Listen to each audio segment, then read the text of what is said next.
Good morning, Lowestoft. This is Esther checking in for the 10:30-ish. It's very ish today because it's 10:42. It's been one of those mornings. Hope you're okay, and just going to bring you a brief thought for the day, as I do every Monday, Wednesday and Friday. So this one I am calling the one where I am done in and I need to recharge. I don't know if anybody relates to that this morning, the one where I'm done in and I need to recharge. I guess I've been pondering this feeling of sort of heaviness and confusion, maybe fear, anticipation, separation, exhaustion that lockdown brought on us all. It's like this real whirlwind, isn't it, of emotional ups and downs, and even as we anticipate the changes and almost being back to normal on Saturday, we're still not allowed to hug people we love the most, are we? And Leicester's back in lockdown. Don't know if anyone's listening from Leicester, but that's like sort of hangs over us all a bit like a threat, doesn't it? It's been 101 days since this all started. It's a long time, isn't it? And I guess I'm wondering, as I sit here for myself and for all of us, how are we going to cope with the shifting uncertainty, the different expectations, this sort of open, unending road ahead of us where we don't really know the finish line, you know? And this morning I woke up and I just felt instantly led to an ancient story that deals with the exhaustion and the aloneness, and I don't say loneliness, although for some of us we really are lonely and that is the reality, but I want to say like aloneness, because as we navigate this time, we're all experiencing the stress and the strains, the joys and the beauty differently, aren't we? And maybe like me, you feel alone, not because you're physically alone, but because you feel like you're alone in that experience, you know, in that particular stress or in the way that it's affecting you. And I suppose this morning I'm pondering, like, what use is faith and spirituality in all of this? So here goes. I'm going to go to this ancient story. In the ancient Hebrew scriptures, part of what the Christians call the Old Testament, part of the Jesus tradition, there was a man called Elijah, and he was a prophet, yes. So by that I mean he knew what his calling was. And I'm going to move because my battery on my laptop is running low as I speak. But he knew what his calling was, and he knew that he was supposed to speak hope, he was supposed to speak life, he was supposed to challenge injustice and hear from the heart of God and speak it out into the world to challenge evil. And he had a job of huge emotional, spiritual highs and lows. And I'm going to keep talking to you, but I'm also going to plug my laptop in at the same time, or all of my thoughts are going to be lost into the ether as I go. So bear with me for a second. Here we go. Okay. Hi. So I am coming back and I'm hoping this isn't going to die. Okay, so his job was one of loads of highs and lows. Like basically he's speaking against corrupt governments, against kings that are corrupt, and they just refuse to listen. I wonder if we see any of that in the world at the minute, you know, injustice and corrupt power and power systems where people just don't want to listen and they just want to do whatever they want to do because they're the ones in power. Here we go, I'm just going to plug in. Bear with me. There we go, that should solve my problem. Okay, so the result of the disobedience of these kings and of this empire is famine. Like basically, there is no rain, and if there's no rain, there's no food. It's like the consequences of injustice and power, you know, it like sucks the nourishment and the joy and the growth from people, doesn't it? But after 3 years of this, God speaks to Elijah and tells him it is time for rain. Like this season is coming to an end, you know. But it ends in a contest. So it ends in a belief system of the empire being put up against the belief system of the creator. Like the prophets of one God are coming up against the prophets of another God. Like, I think that sounds really weird, but don't you think that's the issue so often in life, you know, in big ways and small ways, that there are times when belief systems clash and we dig our trenches, don't we? And we oppose and we argue. And there's times when we need to back down and we just need to learn to shut up. And then there's times when we really need to call out what is wrong, you know, and stand against it. And we really need wisdom to know how to do that, don't we? Otherwise, we're just going to screw it up. So here it is in this ancient story. There's this contest of beliefs, and it comes to the forefront in this really weird ancient way of doing things. Like there's a bull and it's sacrificed on an altar, and each belief system is calling on their God to bring fire on the altar and prove that they're the best. Like, this is a bit desperate. So the believers in the system of the empire, in the god that they called Baal, they're about like sacrificing people. It's about extreme and control and fear. And they are getting proper frenzied trying to call down rain. They're like slashing themselves and hurting themselves. Like, there's something really terrifying, isn't there, about seeing people lose themselves, you know, in something that is life destroying and pointless, you know, like they just keep going deeper with it. And I just want to say, if that's you this morning, just step away. If you know that you are involved in a belief system, a worldview, activity where you're just having to sacrifice yourself and other people for it, that it just keeps pulling you down and sucking the life out of you, step away. You know, there is an alternative. And the alternative in this story is Elijah. So he is calm. He is confident in the God he follows. In fact, he's so confident, he pours water all over the altar. So it's going to be even harder to set on fire. And he does a really simple prayer for help. Now, like, bear with me because this is a really odd story. But then fire falls from the sky and everyone around sees which belief system, which God is right and true. Now, I'm not an Elijah. I don't know whether you are. I don't know whether I want that confrontation. I don't know whether I have that confidence in my belief system. I'd like to say, yes, I really am. But I just honestly don't know if I am. But I do want that quiet trust, you know, that simple, unfrenzied trust and confidence that the one I turn to for help will answer. I don't want to have to beg to a God or a belief system and plead and tie myself up in rituals and weird practices that are going to steal life from me, you know. When it becomes that, maybe I've just joined the prophets of the empire, you know. Maybe I'm just putting a heaviness and guilt on myself and control and pressure. Like Jesus said, I've come to bring life, you know, like take your burdens and give them to me. He said, like, it says in other places, in quietness and trust is your strength.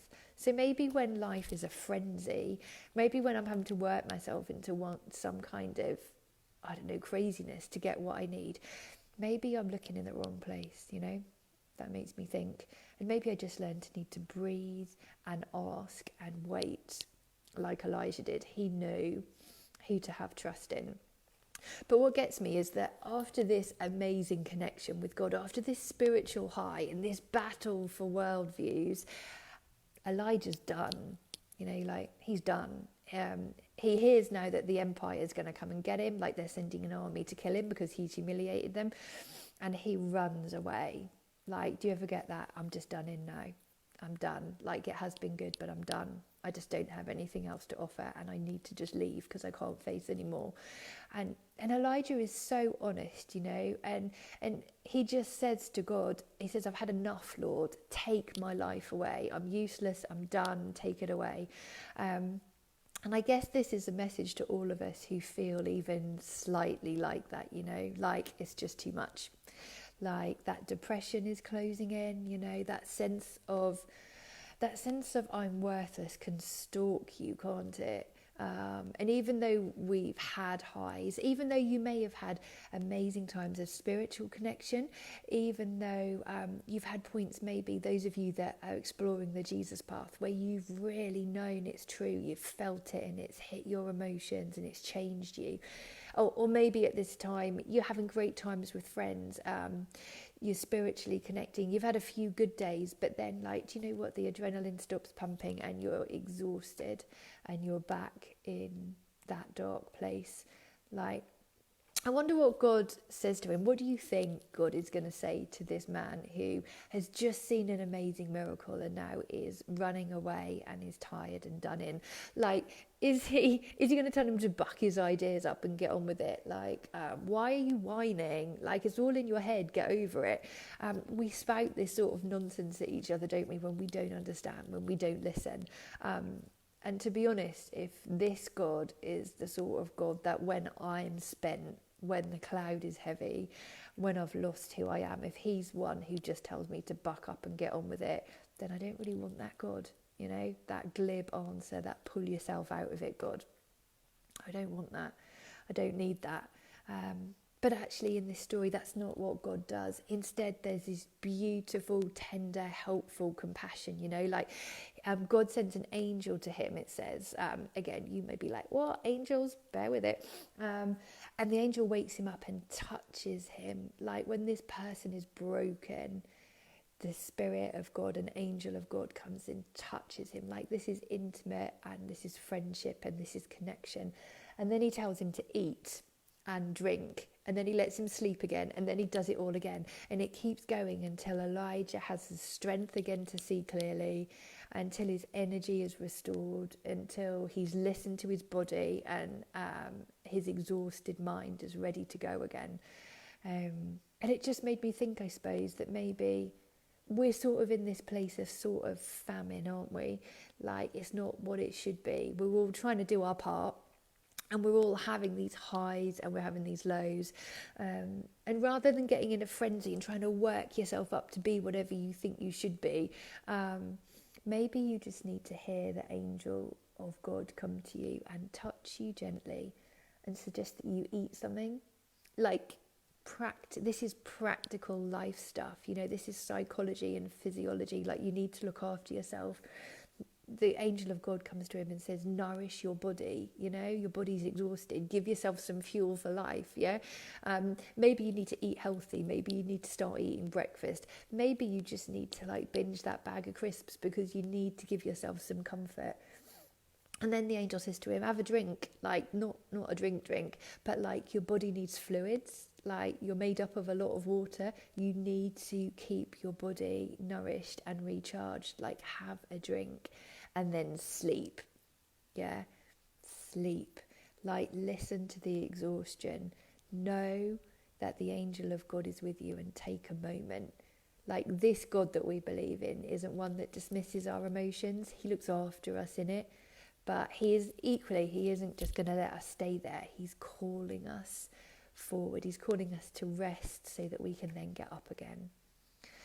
And do you know what, I'm betting, I don't know about you, but at those moments when you are absolutely exhausted and done in, I bet you don't feel spiritually alive and connected. Like when you're in the pit and you just need to sleep and the depression's close, it's really hard to feel connected to anyone and anything, isn't it? And I'm betting at that moment for Elijah as well, he was too emotionally exhausted to understand where the help was coming from, you know. But know that when you're in the pit, it's the angel of God that sends your friends, sends that meal, sends that text, gives you the energy to get up and eat, like cling to that. So as like Elijah starts to re-energize, as the practice of self-care helps him recharge, God comes and meets him, you know. But it's not in some kind of loud, domineering way. Like sometimes I wonder what we think it is to be spiritually connected. It's not like, wow, what a transformational spiritual experience. It's this really gentle, quiet, soft way that Elijah needs because he hears God whisper to him gently. So it's not a harsh voice. You know, this isn't the voice of a parent telling you off. This isn't the voice of judgment. This is a gentle voice that says to him, what are you doing here, Elijah? Like, what are you doing? This God isn't harsh. His spirit is described as a comforter. And so I think that he comes to each of us, and says, like, what are you doing here? What are you doing? Tell me what's going on. How are you? What's happening? Basically, like, do you want to stay here? Do you want some help? What can I do? And he allows us to answer honestly, like Elijah does. Elijah just cries out. It's really painful. He's basically like, I have served you, and now I am the only one left. Basically, it's like, I've done what I'm called to do. I'm scared. I'm alone. I'm exhausted. I don't know how to do it. You are going to have to help me. And it's in that place of honesty that God brings him help, And we've been saying right from the beginning of these 10:30-ish that if you're going to pray, if you're going to cry out to the one who holds everything together, just be honest. Otherwise, what you're doing. So maybe just like Elijah, as we do our role in life, as we stand against injustice, as we stand against the empire, whatever that represents to you, the wrong beliefs, the lies, the frenzy of trying to prove yourself, or maybe like the prophets of Baal, where you're just stuck in the pressure of standing the ground of a belief system that is failing you, Hear the comforting voice of the divine, the creator who does answer and says, get some sleep, you'll feel better if you do, like get some routine, rest up, go to bed earlier, like turn Netflix off, eat properly, because if you don't eat properly and have enough to drink, your body's not going to be able to heal and recharge. Like, he's really practical.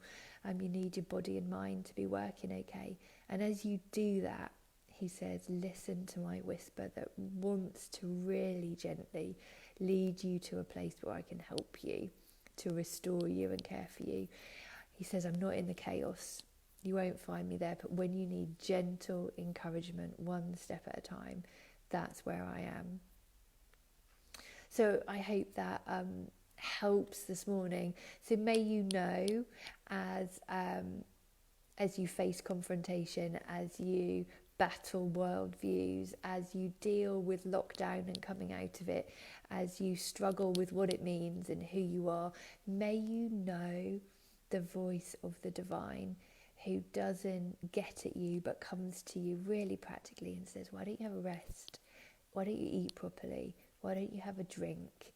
And then I will lead you out of this place. And you may not recognise that voice at all for what it is, but he wants to lead you to somewhere new, out of the pit. But he will only ever be gentle. And where you feel alone, he will come and be there. And that's quite vague, but I think there's something about waiting and being honest, and when you are listening and waiting for the comfort that it brings. So I hope that makes sense to you. Do send us any messages if you want to chat further, if you're struggling, and I will be back on Friday. So take care, Lowestoft. See you then. Bye.